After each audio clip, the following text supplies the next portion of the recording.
बात एक ऐसे मुद्दे की जो इस देश के करोड़ों हिंदुओं से जुड़ी है। सवाल यह है कि क्या देश में हिंदू खतरे में है।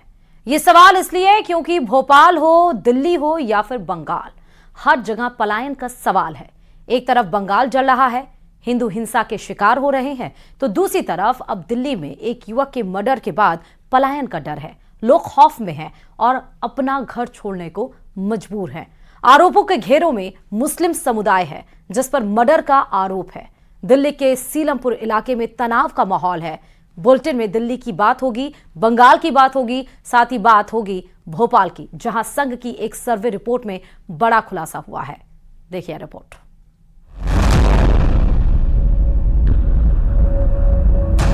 देश में बहुसंख्यक कौन है? ये सवाल ऐसा है जिसका जवाब सबसे आसान है, लेकिन जवाब जितना आसान है उससे कहीं ज्यादा मुश्किल ये सवाल है। और वो इसलिए क्योंकि इस सवाल के पीछे कई सवाल छिपे हैं। सवाल ये कि क्यों बहुसंख्यक होने के बाद भी हिंदू पीड़ित है? क्यों कभी सीएए के नाम पर तो कभी वक्फ के नाम पर या कभी किसी और वजह से हिंदू को हिंसा का शिकार होना पड़ रहा है? क्यों धार्मिक जुलूसों में हिंदुओं पर नफरत के पत्थर बरस रहे हैं? और क्यों हिंदू अपना ही घर छोड़ने को मजबूर हैं? घटना कई है, सवाल कई हैं, लेकिन जवाब एक भी नहीं। यही सच्चाई है और इस बार ये सच निकला है एक मां की जुबान से।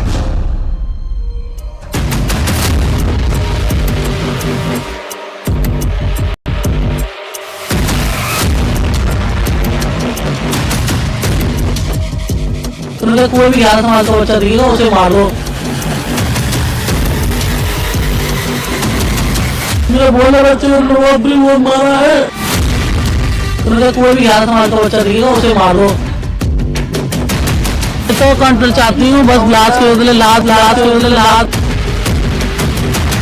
दिल्ली के सीलमपुर में रहने वाली ये मां अपने बेटे के लिए इंसाफ मांग रही है, खून के बदले खून मांग रही है, क्योंकि इस मां के 17 साल के बेटे कुणाल को चाकू मारकर मौत के घाट उतार दिया गया।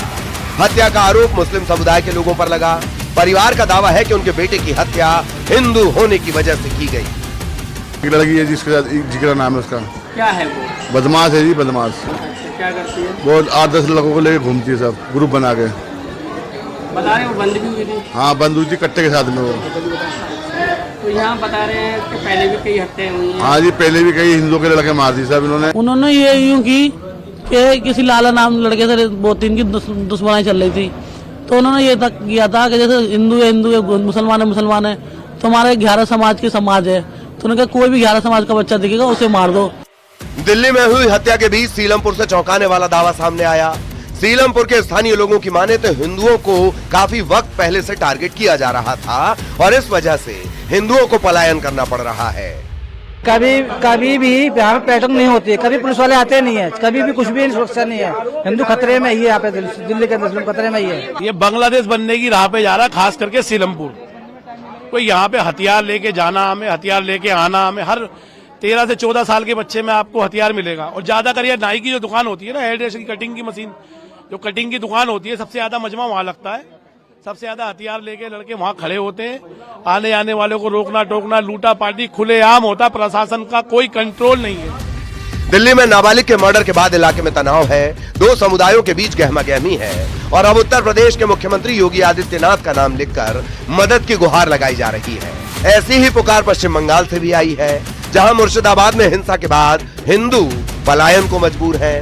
बंगाल में हिंदुओं के साथ ऐसी बर्बरता की गई जिसे सुनकर भी रूह कांप उठे। मुसलमान लोग सब घर फाड़ तोड़ ताड़ के आग में लगा दिया, गला कटाकटी कर रहा है। यहाँ से भागते हैं अपने मायके मिर्जा चौकी। আমাদের সব ঘর দুয়ার জ্বালিয়ে দিয়েছে। এখন আমরা ভয়ে, আমি 3টা বাচ্চা নিয়ে কোথায় যাব? কোন রকমে জান বাঁচিয়ে পালিয়ে এসেছি। 3টা বাচ্চা নিয়ে, 3টা বাচ্চার আমার খাওয়া দাওয়ার অসুবিধা। प्रशासन बोलছে আমাদেরকে একটু ব্যবস্থা করে দেন। दिल्ली से लेकर पश्चिम बंगाल और मध्य प्रदेश तक हर जगह हिंदू पलायन के लिए मजबूर है। आरएसएस की एक सर्वे रिपोर्ट में दावा किया गया है कि ओल्ड भोपाल में पिछले 3 दशक में करीब 3000 हिंदुओं ने पलायन किया। मतलब कि 3000 परिवार घर बेचकर चले गए, जिन्हें दूसरे समुदाय के लोगों ने खरीद लिया। राजधानी भोपाल का मामला नहीं है ये पलायन का, पूरे देश का मामला है। आज इस विषय पे बात हो रही है। मेरा मानना सन 1991 पे इस विषय पे बात हो जानी चाहिए थी, जब कश्मीर के हिंदुओं ने पलायन करा। बहुत गंभीर समस्या है, इसका बहुत सख्ती से निवारण होना चाहिए। आप मेरे पीछे के घर देख रहे हैं, उसमें ताला लगा हुआ है, जो यहाँ से जा चुके हैं। क्योंकि ये समस्या विकराल रूप ले लेगी आगे जाके। अगर इसकी अभी रोकथाम नहीं की तो हिंदुस्तान छोड़ के कहीं जा नहीं सकता और रहेगा तो पीड़ित है। ओल्ड भोपाल में हिंदू परिवारों का पलायन रोकने के लिए सांसद आलोक शर्मा ने 5 जून को समरसता सम्मेलन बुलाया है, जिसमें हिंदू परिवारों की काउंसलिंग होगी और ये जानने की कोशिश की जाएगी कि आखिर ऐसा क्यों हो रहा है। हिंदू परिवार मुस्लिम इलाके छोड़कर जा रहे हैं। साथ ही पुराने भोपाल से 5 जून को शोभा यात्रा निकलेगी, जिसमें बागेश्वर धाम के पंडित धीरेन्द्र शास्त्री मौजूद रहेंगे। उस पलायन को रोकने के लिए 5 जून कौन सी तारीख? बालाजी बागेश्वर धाम धीरेन्द्र शास्त्री जी इतवारे चौराहे के ऊपर पधार रहे थे। वे हमारे पुराने भोपाल से हिंदू समाज का पलायन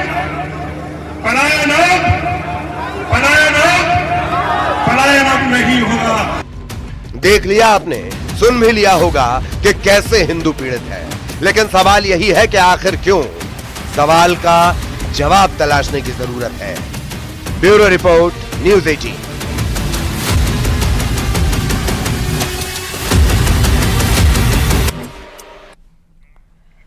और अब बात झारखंड की हेमंत सोरेन सरकार में अल्पसंख्यक कल्याण मंत्री हफीजुल हसन की, जिनके एक और विवादित बयान पर घमासान छिड़ गया।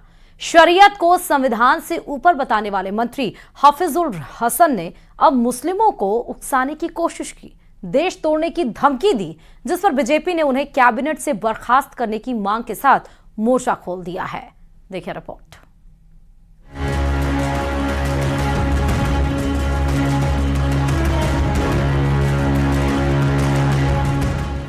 वक्फ विरोध के नाम पर बंगाल जल रहा है। मुर्शिदाबाद से लेकर भांगड़ तक चीख पुकार मची है। ऐसे वक्त में क्या बंगाल से सटे झारखंड में भी हिंसा भड़काने की कोशिश की जा रही है? ये सवाल इसीलिए क्योंकि झारखंड की हेमंत सोरेन सरकार में अल्पसंख्यक कल्याण मंत्री हफीजुल हसन ने मुसलमानों को उकसाने के लिए ऐसा भड़काऊ बयान दिया है, जिस पर सियासी तूफान खड़ा हो गया। हफीजुल हसन ने खुलेआम मारकाट की धमकी दी है, देश को बर्बाद करने की धमकी दी जा रही है। मुसलमान सब्र कर रहा, कब्र में नहीं है, ये अब जान लीजिए। आप डिस्टर्ब करना चाहिए, फिर ही रोड में आएगा, मारकाट होगा।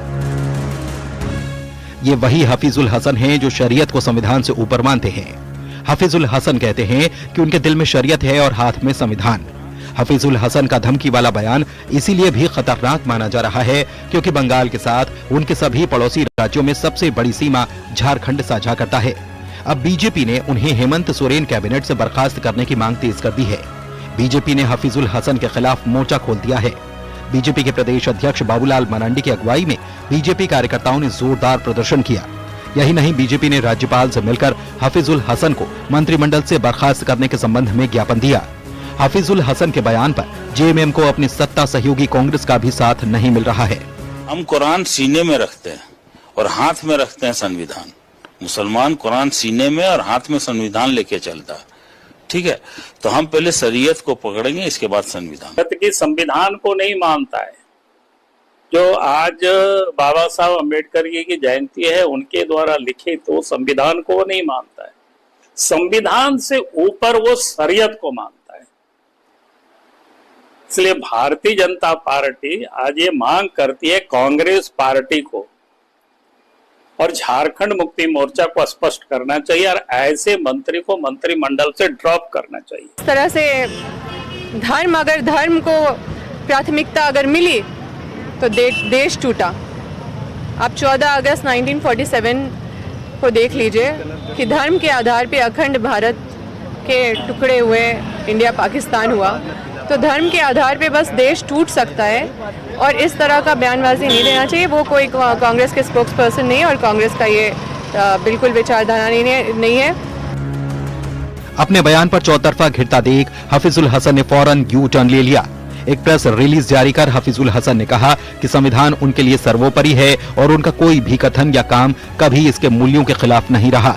हालांकि इसके बाद भी मामला शांत नहीं हुआ है, बल्कि आने वाले दिनों में हसन के बयान पर संग्राम तेज होने की पूरी संभावना बन रही है।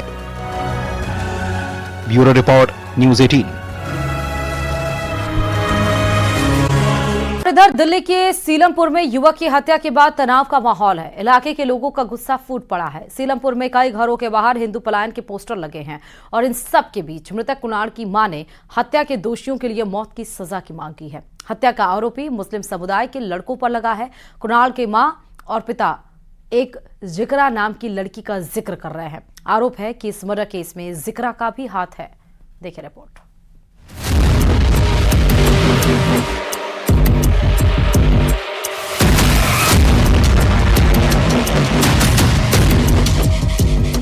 कोई भी 11 समाज का बच्चा दिखेगा उसे मार दो। मेरे बोले बच्चे को मारा है। कोई भी 11 समाज का बच्चा दिखेगा उसे मार दो। तो कंट्रोल चाहती हूँ बस लाश के बदले लाश। दिल्ली के सीलमपुर में रहने वाली ये मां अपने बेटे के लिए इंसाफ मांग रही है। खून के बदले खून मांग रही है, क्योंकि इस मां के 17 साल के बेटे कुणाल को चाकू मारकर मौत के घाट उतार दिया गया। हत्या का आरोप मुस्लिम समुदाय के लोगों पर लगा। परिवार का दावा है कि उनके बेटे की हत्या हिंदू होने की वजह से की गई। एक लड़की है जिसका जिक्र नाम है उसका। क्या है वो?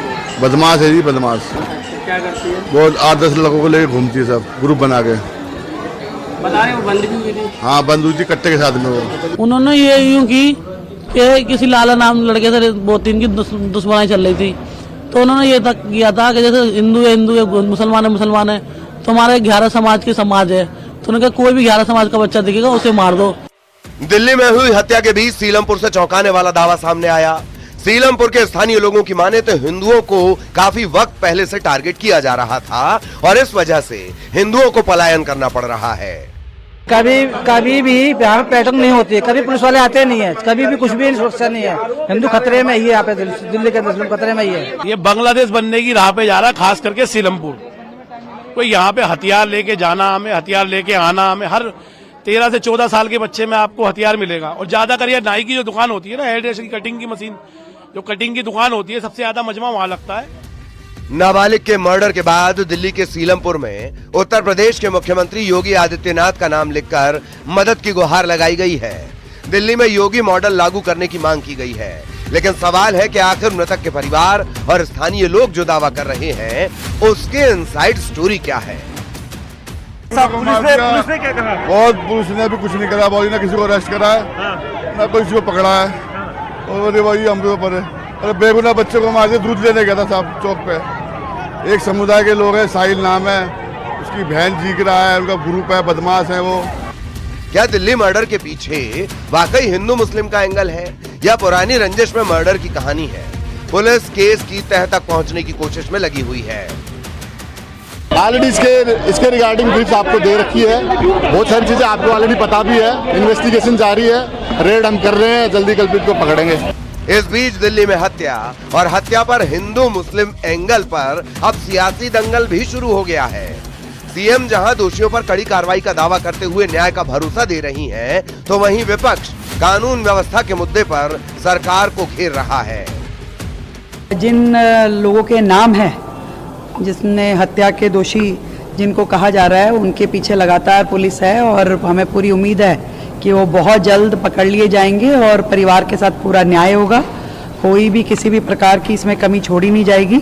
एफआईआर इत्यादि सारी चीजें दर्ज हो चुकी है, पुलिस अपना पूरा काम कर रही है। गवर्नर साहब चुप क्यों हैं? एलजी साहब, यहाँ की कानून व्यवस्था तो सीधे सीधे भारत सरकार के अधीन है, और अगर भारत की राजधानी दिल्ली में पलायन के पोस्टर लग रहे हैं, लोग पलायन कर रहे हैं, तो सीधे सीधे भारत की नरेंद्र मोदी सरकार जिम्मेदार है।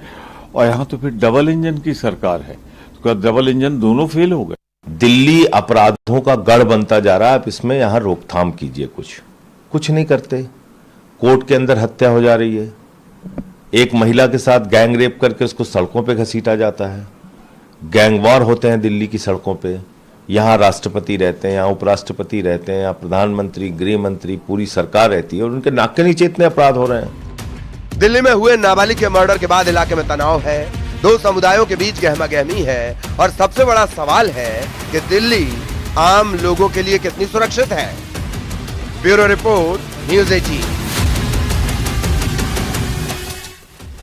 और इधर दिल्ली के मुस्तफाबाद से भी बड़ी खबर है, जहां दयालपुर में 4 मंजिला इमारत भरभरा कर गिर गई, जिसमें अब तक 4 लोगों की मौत हो चुकी है। वहीं 10 से 12 लोग अभी भी मलबे दबे होने की आशंका जताई जा रही है, जबकि 13 लोगों को बचा लिया गया है, जिन्हें रेस्क्यू किया जा रहा है। दिल्ली दमकल विभाग के मुताबिक उन्हें रात 2:50 पर बिल्डिंग गिरने की कॉल मिली थी, जिसके बाद दमकल की 8 गाड़ियों को मौके पर रेस्क्यू के लिए भेजा गया। बिल्डिंग के गिरने के बाद एनडीआरएफ को भी मौके पर रेस्क्यू के लिए बुलाया गया है, जिससे बिल्डिंग के अंदर फंसे हुए लोगों को निकाला जा सके और मलबे को लगातार हटाने की कोशिश की जा रही है, ताकि उसके अंदर जो फंसे हुए लोग हैं उनको बाहर निकाला जा सके। सीसीटीवी फुटेज बिल्डिंग के गिरने का आ चुका है। ये तस्वीरें आप देख सकते हैं मुस्तफाबाद में, जब भरभरा कर ये बिल्डिंग गिरी, चंद सेकंड के अंदर 4 इमारत मंजिला किस तरह मलबे में तब्दील हो गई, उसकी तस्वीरें आपको दूसरे तस्वीर में नजर आ। देखिए कि ये घटना घटने से पहले की तस्वीर है।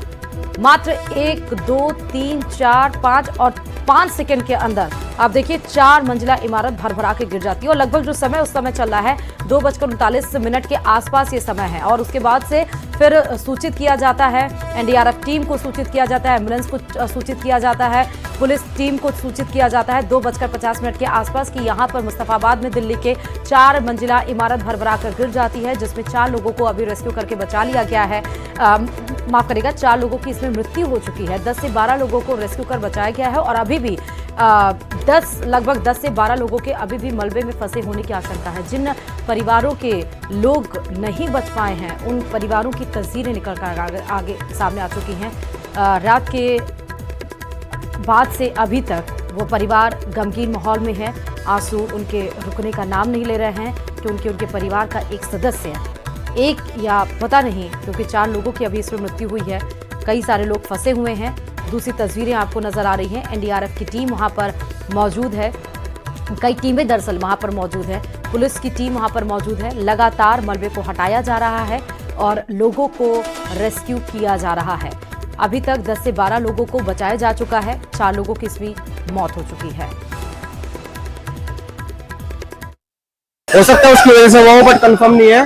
बाकी 20-25 लोगों की दबने की खबर है यहाँ पे, जिसमें से तकरीबन 5 रिकवर हो चुके हैं, जिसमें से एक लड़की को मैं खुद उठा के लेके गया था, जिसकी साजिश चल रही थी। यहाँ पर पुलिस की टीम है जो दयालपुर थाना, खजूरी थाना और आपका रिकवरी के लिए भी आ चुके हैं। टीम पूरी की पूरी डिफेंस टीम आ चुकी है और आपकी 2 क्रेनें आ चुकी है। यहाँ पे एक हाउस कोलैप्स की कॉल है जो हमें 2:50 के करीब मिली है, और इस पे जो इनिशियली हमारी गाड़ियाँ आई हैं उन्होंने फिर आके ऑब्जर्व किया कि पूरी बिल्डिंग कोलैप्स हुई है और लोगों के दबे होने की सूचना हमें मिली थी। अभी गाड़ियाँ हमारी काम कर रही हैं यहाँ पे सीन पे, और एनडीआरएफ, दिल्ली फायर सर्विस और डिफरेंट सिविक एजेंसीज मिल करके और जो लोग फंसे हुए हैं उनको निकालने का प्रयास कर रहे हैं।